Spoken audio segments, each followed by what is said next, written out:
Hello, Namaskar. This is Firstpost and you're watching Vantage with me, Palki Sharma.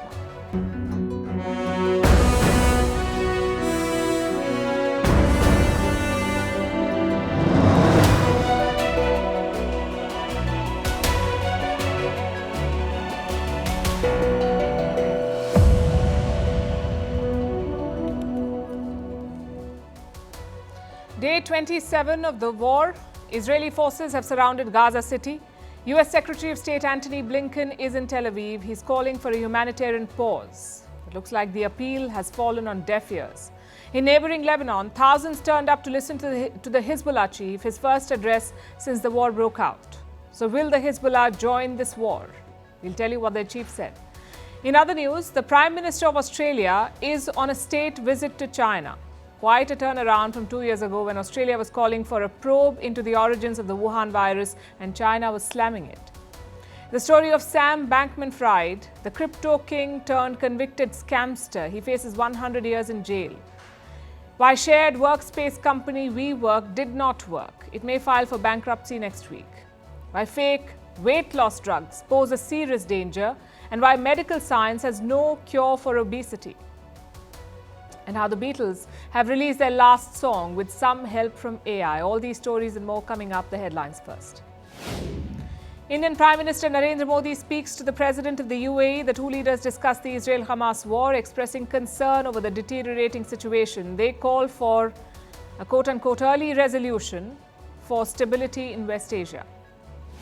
Xi Jinping asks Olaf Scholz to push the EU to boost fair market competition. The Chinese president and German chancellor spoke on a video call today. Beijing and the European Union are major trade partners, but the bloc has signaled a need to reduce reliance on trade with China.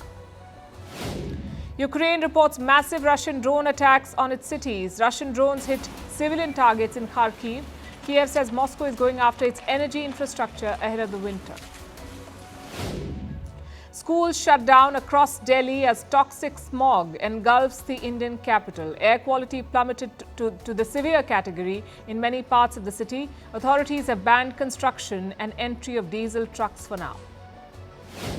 And Saudi Arabia eyes a multi-billion-dollar stake in the IPL. Reports suggest that the kingdom wants to invest $5 billion in the league. This was apparently discussed during Crown Prince MBS's state visit to India last month.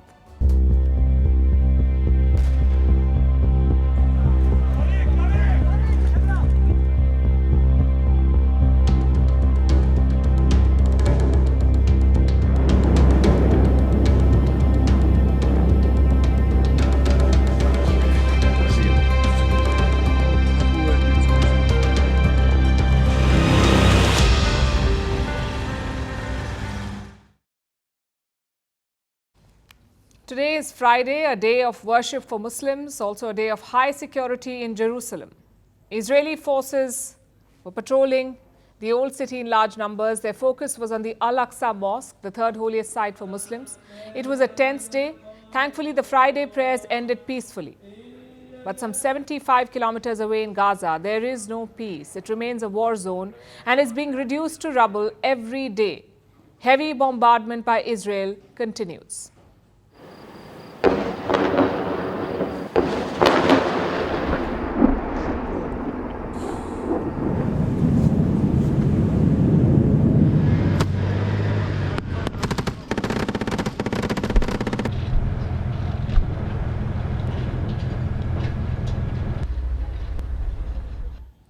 Israeli forces have surrounded the Gaza city. U.S. Secretary of State Antony Blinken is visiting. He wants a pause in the fighting. But Israel is unrelenting. It says a ceasefire is not on the table. They're gearing up for what they call the next phase of war, a more aggressive offensive and intensified ground operations. So let's get you the latest. Starting with the Gaza city. It's the largest Palestinian city located on the Gaza Strip. It's a stronghold of the Hamas, their political and military base. And now, the top target for Israel.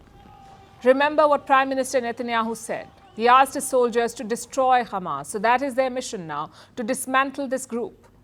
And they're doing it ruthlessly. On their way to Gaza City, the IDF attacked a number of Hamas strongholds. They took control of them. They seized a large amount of military equipment, including grenades, explosives, and communication equipment.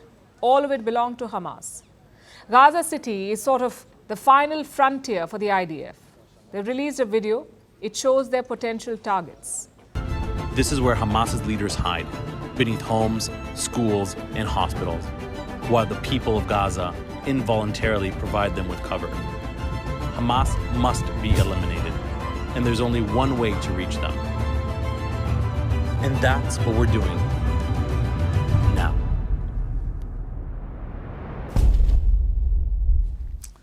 So the war is intensifying, including the narrative war. Hamas is countering the IDF with propaganda of its own. They too have released a video. It claims to show Hamas engaging with Israeli forces on the ground.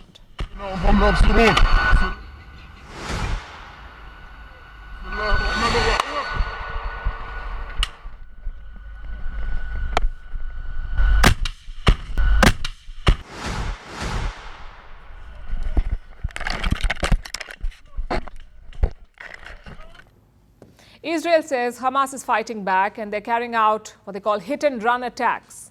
And to do this, they use their tunnels. It's also one of the biggest challenges for the Israeli forces, the Hamas tunnels. They're spread across Gaza, they're underground, and they're hard to map. They serve as the perfect hiding place for Hamas, and from these tunnels, they launch surprise attacks on Israeli troops. The IDF says it has managed to neutralize one tunnel.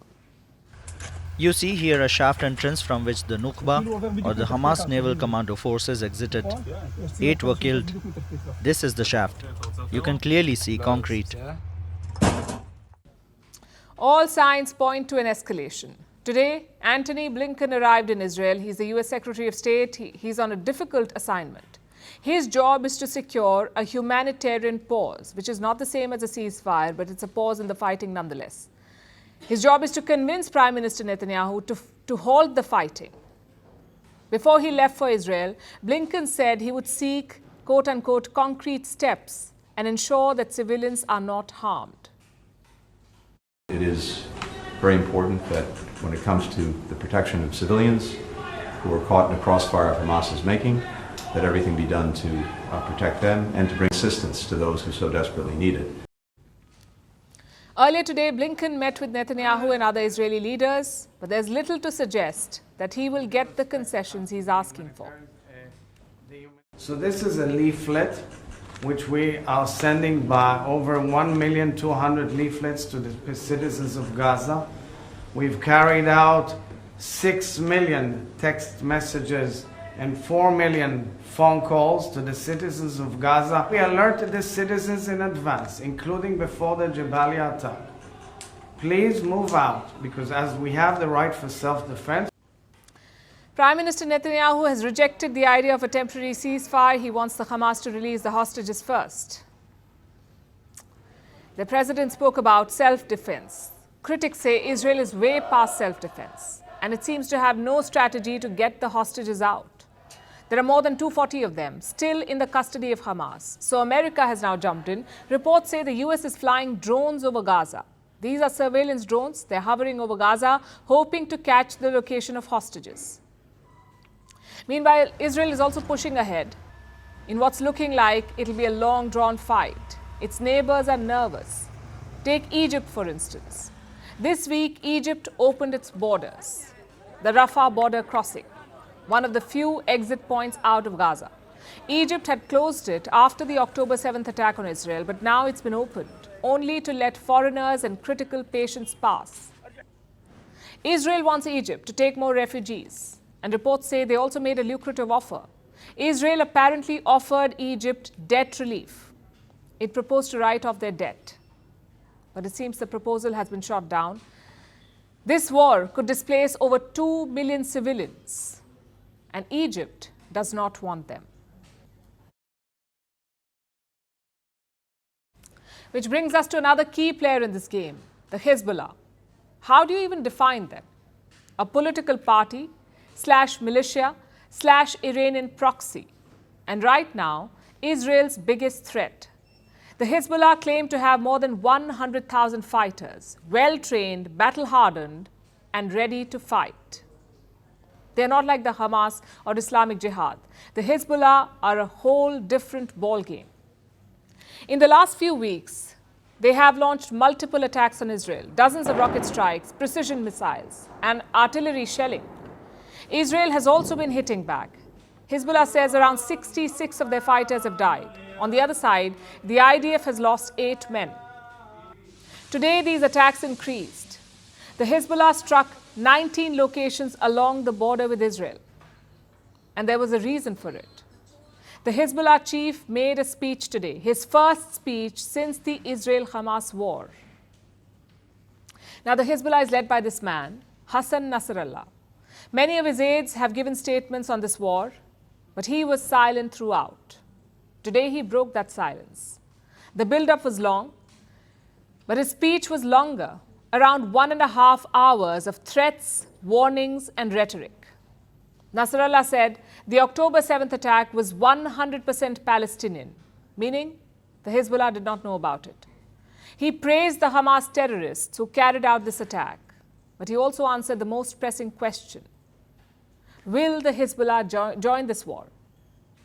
Well, Nasrallah had an interesting answer. He says the Hezbollah has already joined the war. They did it on the 8th of October. Listen to this. Regarding our Lebanese front, as some were saying, His Eminence is going to announce joining the battle. We entered the battle on October 8th. What's happening in Gaza today is not like any other previous war. It's unlike anything that has happened before. It's not just another battle, it's a decisive and historic one. What unfolds after it will differ significantly from what it was before. And what does that mean? It means the status quo is likely to remain. Limited Hezbollah attacks and strikes, but no full-scale war. Now, for the moment, that seems to be Nasrallah's position. Having said that, it could change in the blink of an eye. Nasrallah warned about this. He said all options are on the table with Israel. What they choose will depend on Israel's actions in Gaza. And the whole country was waiting for this. Most schools and shops had been shut. Tens of thousands gathered in Beirut. Look at the crowds. All of them had just one question. Would their country join the war? Nasrallah may have given a vague answer, but you get the drift.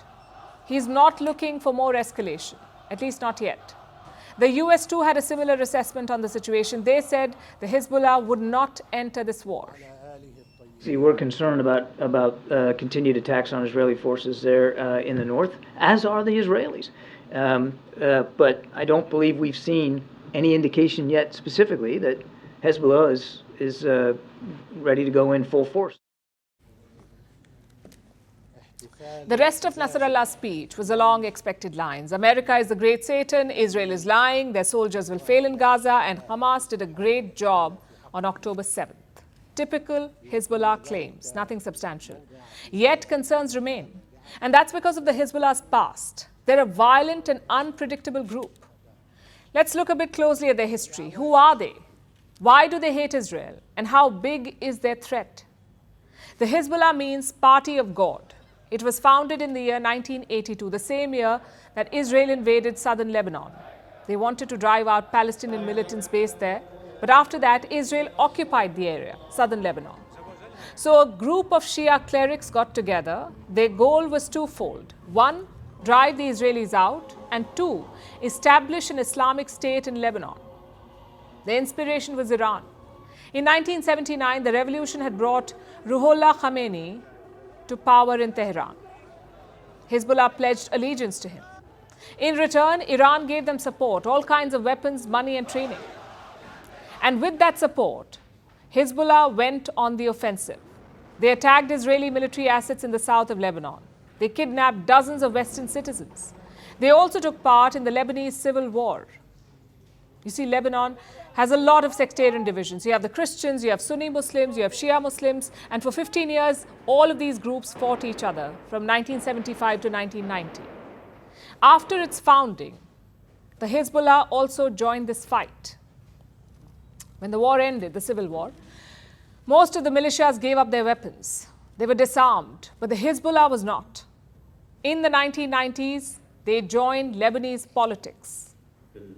Around 1/3 of the country was Shia Muslims, so they had popular support. It doesn't mean they abandoned their violence. The Hezbollah carried out guerrilla attacks on Israel. So in the year 2000, the IDF pulled out from Lebanon. And Hezbollah claimed it as a major victory. They called it a major victory. They said that they were the first Arab army to make Israel give up land. But that confidence soon became overconfidence. In 2006, the Hezbollah launched attacks on Israel. It was a pressure tactic. A number of Hezbollah fighters were in Israeli jails. They wanted to get them out. But the move backfired. Israel responded with an all-out war. The fighting lasted for more than 30 days. At the end of it, Hezbollah lost more than 1,000 soldiers, and Israel around 120. The attacks also changed the face of southern Lebanon. The place was reduced to rubble. Total damages were worth $2.8 billion. So the question is, will the Hezbollah risk a repeat? Because Lebanon's economy is in a really bad shape. US aircraft carriers are just off the coast. So attacking will be costly. Having said that, they do have the firepower. More than 100,000 fighters, 120,000 missiles, and pretty soon maybe air defenses too. The US says Russia's Wagner group could help Hezbollah. How? By giving them Russian Sa-22 air defense systems. They can shoot down enemy jets and missiles. So the Hezbollah is mobilized and ready. All they need is a formal declaration of war. Thankfully, that did not come today. It's a political call for the Hezbollah as well. They have a cozy role in Lebanese politics right now. They call the shots, they have the best services. So why risk all of that with a war? At the same time, there will be pressure from Iran. If Tehran wants an escalation, they will turn to Hezbollah. In fact, one of their proxies has already declared war on Israel. The Houthis in Yemen, they've declared war. If Iran asks the Hezbollah to follow, will their leadership agree? I guess it's a test for them as well, to see how tight the axis of resistance really is.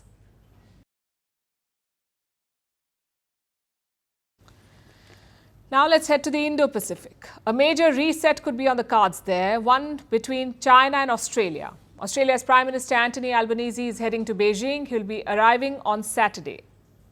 It's the first visit to China by an Australian Prime Minister in 7 years. The last one was in 2016.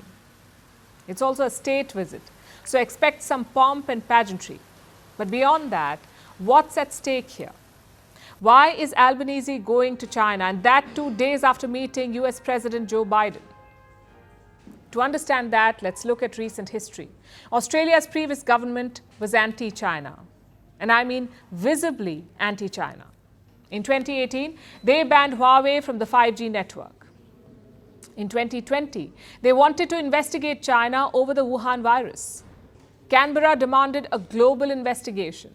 They also criticized China's actions in Hong Kong and Xinjiang. Now, all of this was valid. China was guilty in most of these cases. Just one problem, though. China also had a lot of leverage. I'm talking about bilateral trade. The China-Australia trade is worth around $300 billion. That's around 30% of Canberra's total trade. Meaning 1/3 of Australia's overall trade is with China, and that gives Beijing an edge. They slabbed tariffs on Australian exports. We're talking about key industries here, like wine, beef, and coal. So Australia's exports dipped by $19 billion. Then came Anthony Albanese in the year 2022, a new prime minister. He wasn't exactly pro-China, but he was expected to fix the relationship, sort of steady the ship.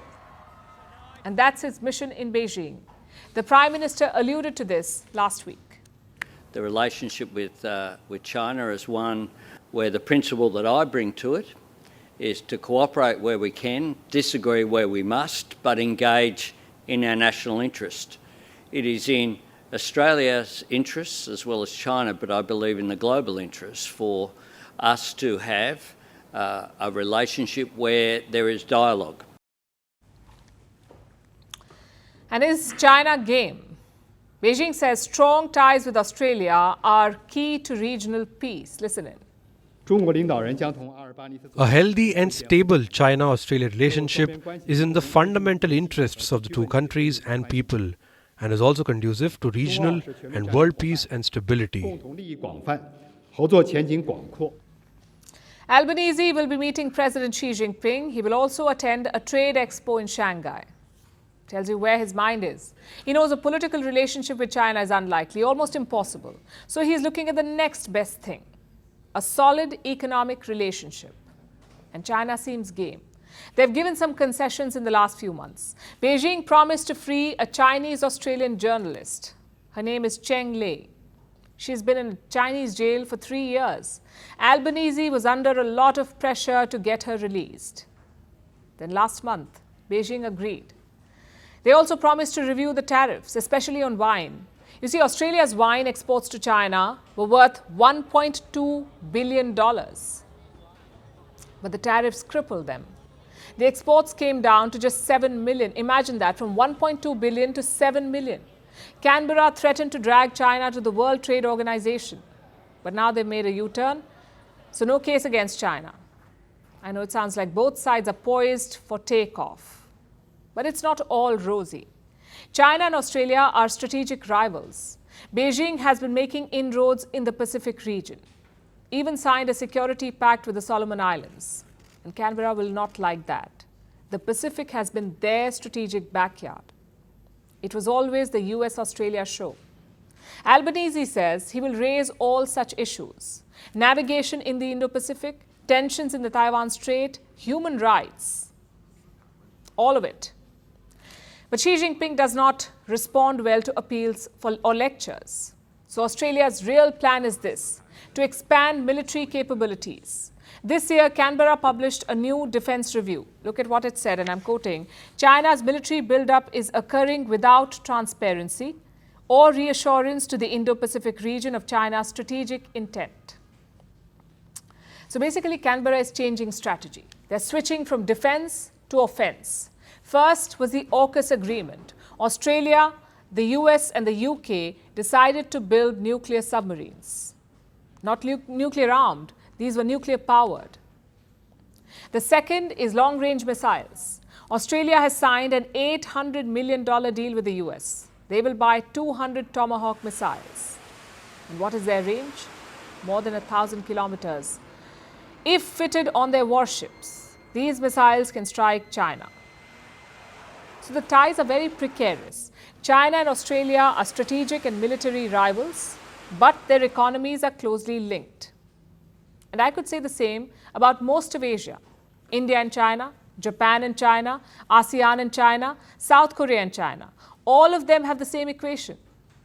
And China has been betting on this, to use their economic clout to keep rivals at bay. The question is, will it work? Washington is working hard to make sure it doesn't. They've been trying to take away China's leverage to offer alternatives to China, whether it's supply chains or raw materials or market access. But so far, the impact has been limited. So Joe Biden will be watching this visit closely.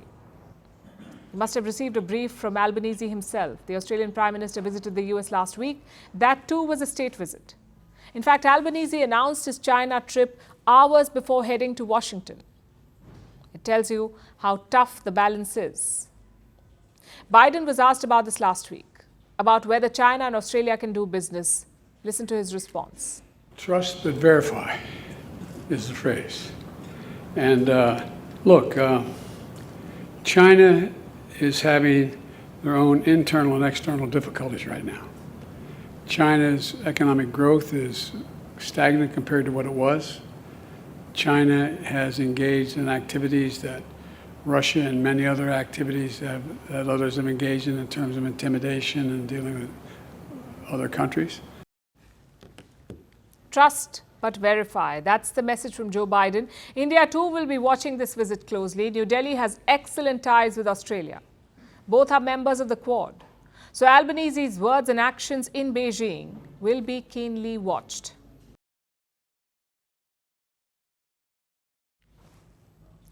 Meanwhile, in Beijing, winds of change are blowing. Xi Jinping has ordered another crackdown. Doesn't sound like change, does it? But it is. This crackdown is of a different kind. The president of China is reining in the capitalists within the communists. They can no longer play monopoly with their money. Private equity investments are banned in China, and that is the big headline. If you're a member of the Communist Party, you cannot put your money in private equity funds anymore.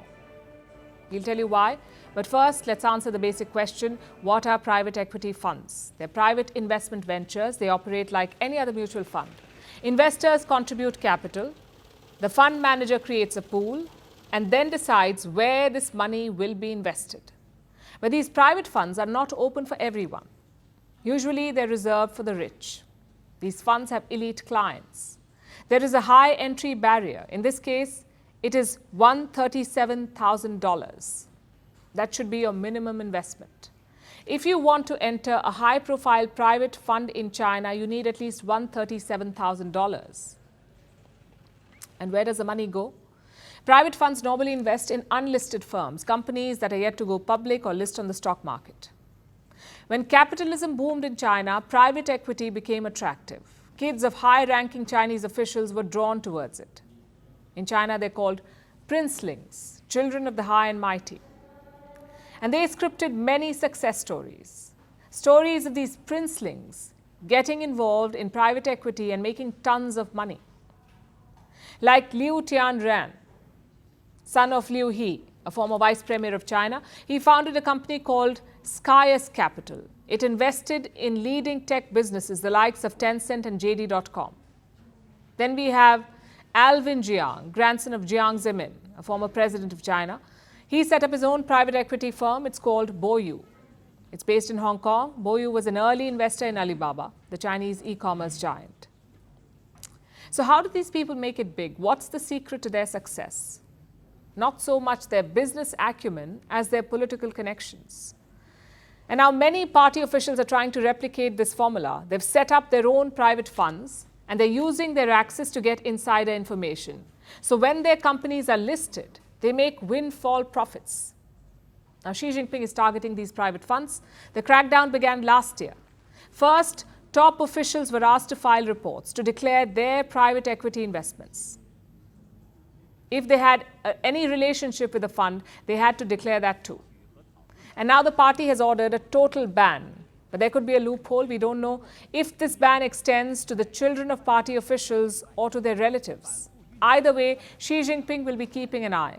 He's shaking up the entire banking and finance industry of China. Top bankers are under investigation. As of April this year, over a dozen senior executives had been investigated in China. A rejig is underway at state-owned banks too. This year, they have cut salaries. They've also slashed perks for their staff. China's spy agency is getting involved too. It is called the Ministry of State Security. This week, they made an announcement. They released a post on Chinese social media. It called the agency, and I'm quoting, Guardians of Financial Security. That's what they call the agency. Let me also quote from that post that they put out. There are not only bears and short sellers, but also naysayers and undercutters who attempt to shake international investment confidence in China and trigger domestic financial turmoil. At least they're admitting it, that there is a risk of domestic financial turmoil in China. But unleashing spies on investors is hardly the problem to this solution.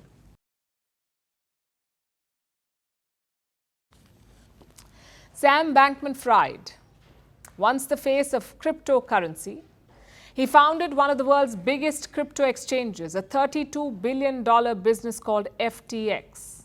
What's more, he was just 30 years old when he did it. The world loved him, and so did the media. They called him the crypto king. But all of that changed last December. The crypto wonder boy was arrested in the Bahamas and charged with fraud and money laundering. And now he's been found guilty. His company FTX is now bankrupt. In the world of crypto disasters, this is a story like no other. Our next report tells you all about Sam Bankman-Fried's fall from grace. Sam Bankman-Fried started a crypto company, but he knew nothing about it. And he said this himself. He was born to two Stanford University professors. He grew up in the shadow of Silicon Valley. He was always interested in math puzzles and tried to turn that interest into a career. So he studied maths and physics at MIT. He had one goal in life, to make money quickly, and then he wanted to give away that money. It's what many call effective altruism. Sam Bankman-Fried believed in it firmly. His career began at Wall Street. The year was 2013. it was also the beginning of the crypto boom. Sam found a lot of success. He made his money through cryptocurrency arbitrage. Basically, he bought coins for a lower price and then sold them for a higher price. In 2017, Sam co-founded Alameda Research. It was a crypto hedge fund. He started making $1 million per day, but it wasn't enough for him. He wanted more, so 2 years later, he set up FTX in Hong Kong. FTX was a cryptocurrency exchange. It functioned like an unregulated bank. It allowed people to trade money for crypto like bitcoins. Those funds would stay with FTX. By 2022, FTX became a household name. Celebrities were endorsing it. There were glossy TV ads. It even gave its name to an NBA stadium. Sam Bankman-Fried himself was a celebrity. He was rubbing shoulders with the political elite. He was one of the biggest individual donors to the Biden presidential campaign. He was donating millions to charity. He was saying the right things, and according to the media, also doing the right things. But was he really? 2022 was a hard year for crypto. Sam was supposed to be the uniting factor. He was giving loans to some companies. He was bailing out crypto firms. It looked like FTX would come out of the crypto winter stronger. But then it all came crashing down. And it began with the bombshell investigation by news site CoinDesk. It said FTX was in a volatile financial situation. More reports accused it of misusing customer funds. Once that came out, all hell broke loose. Panicked customers raced to withdraw their money. Billions of dollars were pulled out of FTX. As for Sam Bankman-Fried, it's not every day that a billionaire loses everything. And he did lose everything. The crypto wonder boy's house of cards fell. He lost more money in one day than anyone ever. He was charged with fraud. He was accused of lying to investors. He was accused of stealing billions in customer funds. It was a spectacular fall from grace, one of America's biggest financial frauds. FTX went bust and filed for bankruptcy in November 2022. Sam was arrested soon after, and now he's been found guilty by a jury. He could spend the rest of his life in prison with a sentence of more than 100 years. Sam Bankman-Fried perpetrated one of the biggest financial frauds in American history, a multi-billion-dollar scheme designed to make him the king of crypto. But here's the thing. The cryptocurrency industry might be new. The players like Sam Bankman-Fried might be new. But this kind of fraud, this kind of corruption is as old as time, and we have no patience for it. The story of Sam Bankman-Fried and FTX is unlike any other. Yes, companies have gone bust in the world of crypto, but this fall was unique. It wasn't about volatility or risk. It was about layers of deception and walking a fine line of financial high wire. On the surface, it was a success story. A genius whiz kid transforming the world of crypto. But underneath, it was the story of a company swimming in debt, and the man running it fooling the world. For our next story, let's begin with a graph. It really sums up the whole thing. This is the share price of WeWork. I'm sure you've heard about this company. It provides shared working spaces. In January 2021, WeWork shares were healthy. Look at the price, more than $400 per share. But since then, it's been a constant and rapid decline. Look at what it's worth today, just $1. So from $400 to $1 in just 2 years. Reports say the company is filing for bankruptcy. They haven't confirmed it yet, but rumor is it could happen next week. So the obvious question is, what happened? Why did WeWork not work? Let's look at the company's history. WeWork was founded in 2010. Their idea was quite interesting. Normally, office buildings are rented out by companies, maybe a floor, maybe the entire building, but the rented area used to be exclusive. Only that company worked there. But WeWork tried something new. They created office floors, lounges, desks, and meeting rooms. You could just pay and use them. If you want just one desk, you can get that. If you want a meeting room, same thing. The idea was to share the work area.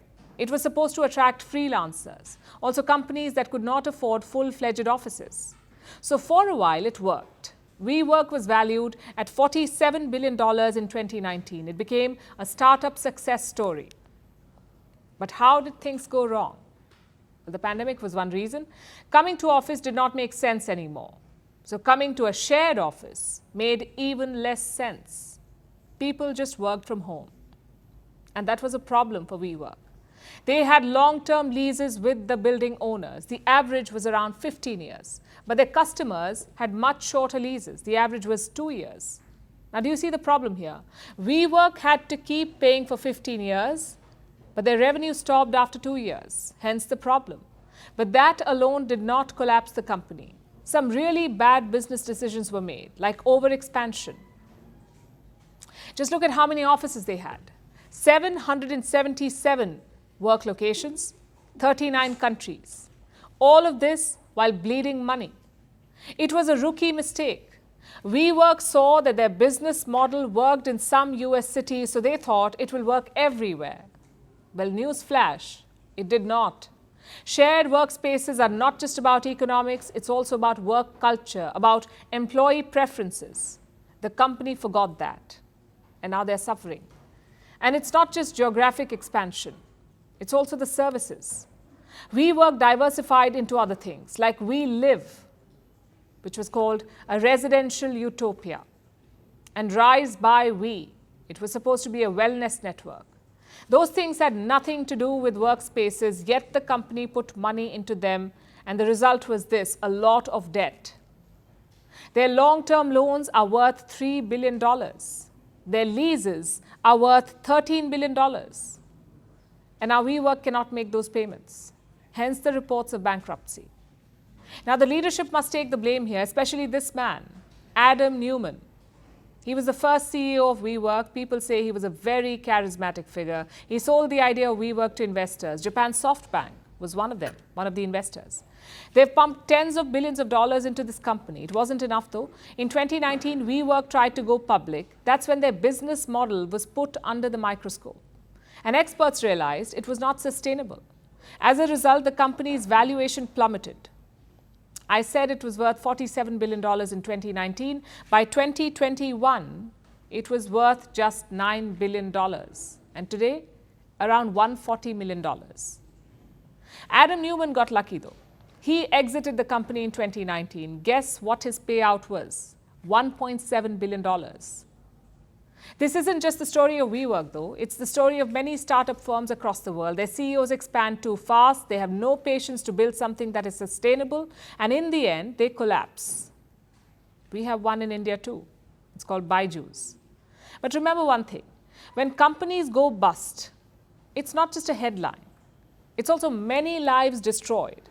In 2019, WeWork fired 2,400 employees. And now many more jobs are on the line. So my point is quite simple. When you start a company, you also have a responsibility to your investors, to your workers, and to the society at large. It's not just about mindless expansion plans. Companies like WeWork did not just forget the basic rule of business, they forgot the basic rule of life. You sit first and then stretch your legs. If you get that order wrong, you end up on the floor.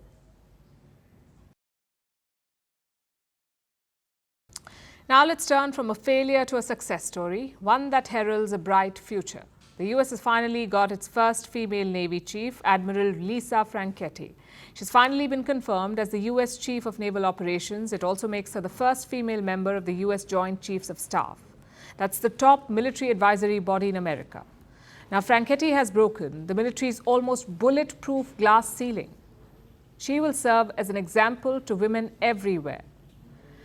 The road to the top for Franchetti was complicated, lately more because of politics than blatant sexism. But she finally got the top job yesterday. Our next report looks at her journey and the state of women in the armed forces. This is Admiral Lisa Franchetti, America's new Chief of Naval Staff, who was appointed just yesterday. Admiral Franchetti has served in the US Navy for 38 years and has held multiple commands over the years. Before becoming Naval Chief, she was the Vice Chief for over a year. Before that, she was the head of the US 6th Fleet. the fleet that looks after America's European and African operations and is headquartered in the city of Naples. The admiral has also led US naval forces in Korea and commanded American aircraft carriers. So she clearly knows everything there is to know about the US Navy. But her appointment to the top post was on hold. US President Joe Biden nominated her in August. Since then, she's been serving as acting naval chief. The official confirmation from the US Senate came only this week. What was the holdout? A Republican Party senator. He was blocking hundreds of promotions, and his reason was patriarchal, but not in the way you might think. The senator was stalling military promotions to push an agenda against abortion. He wants the US military to scrap a policy where they pay for service members who travel for abortion. He wanted it scrapped. And in this way, the need to control a woman's body ended up delaying the appointment of America's first woman naval chief. Talk about killing two birds with one regressive stone. But this senator was defeated yesterday. His fellow Republicans overruled him and finally let Admiral Franchetti take command. It marks the first time a woman is a member of America's Joint Chiefs of Staff. That's a group of the 6 heads of US military services. And there's a chairperson and vice chairperson. So it's an elite 8-member body that advises all military decisions in the US. And it now has a woman as a full member. The head of the US Coast Guard is a non-member attendee of the Joint Chiefs of Staff meetings. And this post too is held by a woman. Admiral Linda Lee Fagan. Biden appointed her to the post last June. At that time, it was unprecedented. But Admiral Franchetti's appointment goes one step further for women in the military. She joins a select group of women who lead military branches in their nations. There was Slovenian Major General Alenka Ermench, who became the country's army chief in 2018. She then went on to become NATO's chief of defense. In Jamaica, you have Rear Admiral Antoinette Wemyss Gorman. She's the country's chief of defense staff. But these women are the exceptions. Around the world, military service is still seen as a man's profession. Most countries didn't allow women to officially join the military till the 1940s, and even then, it was mostly as medical professionals. Over time, things have gotten better. Some countries even have women serving in combat roles, but that's not the case everywhere. Like in India, where women are just being allowed to take up historically male assignments. In January, Captain Shiva Chauhan became the first woman to be deployed to India's Siachen Glacier. It's a sensitive border region near India's de facto border with Pakistan. Then, there's the Indian Air Force's Group Captain Shaliza Dhami. She became the first Indian woman to be given command of a frontline combat unit. This was in March. These are small but important steps, and we have a long way to go when it comes to having women in the forces, because people tend to forget that women have always been on the front lines. India itself has numerous examples, from the Maratha queen Ahilyabai Holkar, who fought rebels on the battlefield, to the Rani of Jhansi Lakshmibai, who fought the British, and then the members of the platoon that bore her name, the Rani of Jhansi Regiment in Subhash Chandra Bose's Indian National Army or Azad Hind Fauj. Women have always fought in times of war in India and the world over. Admiral Lisa Franchetti is one of the few who are getting their due recognition, and it's something the rest of the world can learn from. Have you read The Monkey's Paw? It's a parable, a horrifying one. If you haven't read it, the premise is quite simple. Whoever owns the monkey's paw is granted 3 wishes. They all come true, but at an enormous price, almost hellish consequences. Now, this is just a children's story, but now real-life monkey's paw is taking shape. I'm talking about weight loss drugs, specifically the injections manufactured by Novo Nordisk. You'll see why. Novo Nordisk is a Danish healthcare company worth over $400 billion. Today, it is Europe's most valuable company, thanks to 2 drugs. Wegovy, which is a weight loss drug, it's currently available in Europe and America, and Ozempic. It treats type 2 diabetes, but it's widely used for weight loss too. It is approved in Europe, America, Canada, Japan, China, and Australia. In the past year, these drugs have become household names. For starters, they have a lot of takers. In 2020, 2.6 billion people worldwide were overweight or obese. That's 38% of the global population. By 2025, more than half the world's population will be overweight or obese. That's more than 4 billion people overweight. But many don't use these drugs for medical reasons. They use them for cosmetic purposes. Influencers and celebrities swear by these weight loss jabs, like tech mogul Elon Musk, and former UK Prime Minister Boris Johnson, even actor Amy Schumer. Celebs have heavily endorsed these drugs. The hype is real, so much so that there are global shortages. So this gold rush for weight loss drugs has birthed a lucrative black market. Pharmacies are getting fake ingredients of the drugs, they're mixing them up and then selling them to the patients. Some pharmacies are directly calling beauty salons to trap customers looking to shed a few kilos. Where there's a problem, it seems social media has a role to play.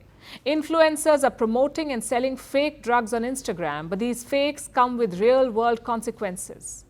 As the demand surges, so do trips to hospitals.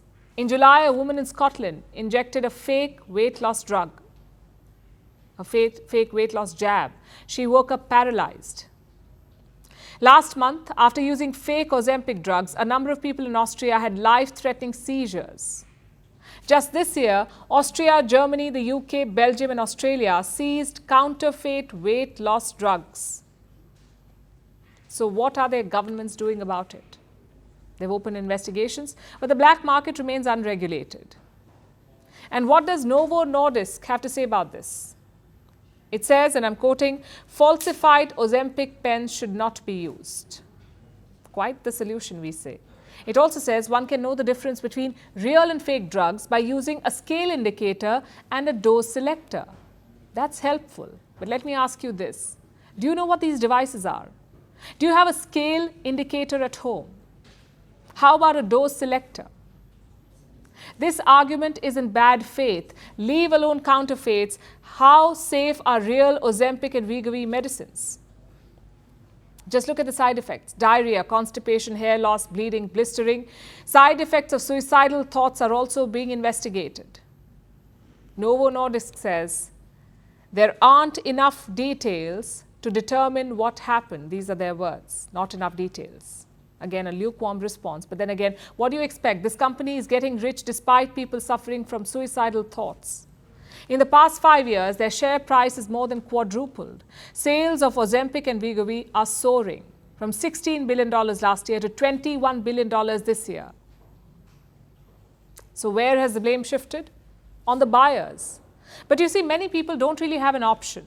For obese patients, science does not have many answers. Obese patients can choose from 4 types of treatments: a healthy diet and exercise, which do not guarantee results. Then there is surgery, which is a worst case scenario. The 4th option is a weight loss drug. There are many kinds, but Wegovy and Ozempic give the best results so far. So it's a catch-22 situation. Let alone the dearth of treatments, scientists do not even know what causes obesity. Every few years, they butt their heads. Each time, there is no consensus. But doctors do agree on one thing. Obesity is not a personal responsibility issue. It is not the result of personal choice. Neither is the decision to go for weight loss jabs. This is a societal challenge, a product of policy failure. It has bred a monkey's paw that hovers over this epidemic of obesity. And until we see it that way, magic hacks and bad policies will continue to haunt us. It's time for Vantage Shots, images that tell the story. In Gaza, a journalist broke down on live television as she learnt of a colleague's death. In the US, football superstar Lionel Messi presented his Ballon d'Or trophy to Miami Academy players. And in Brazil, dogs turned into passengers as they got a chance to ride to school in a bus. And finally, we're taking you back in history. On this day in 1957, the Soviet Union sent the first animal to space. It was a dog named Laika, who was sent aboard the Sputnik 2 spacecraft. Laika was a stray on Moscow streets before she was chosen.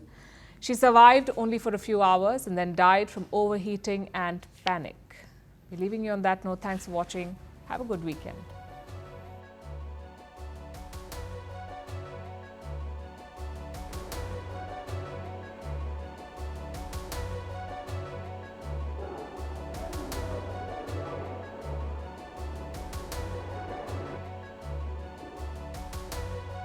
كلنا ضحايا حتى هذه اللحظة، ننتظر دورنا واحدا تلو الآخر. نحن الخبر في النهاية هذه قمة الكارثة والمأساة، لا نستطيع أن نحتمل. لقد أنهكنا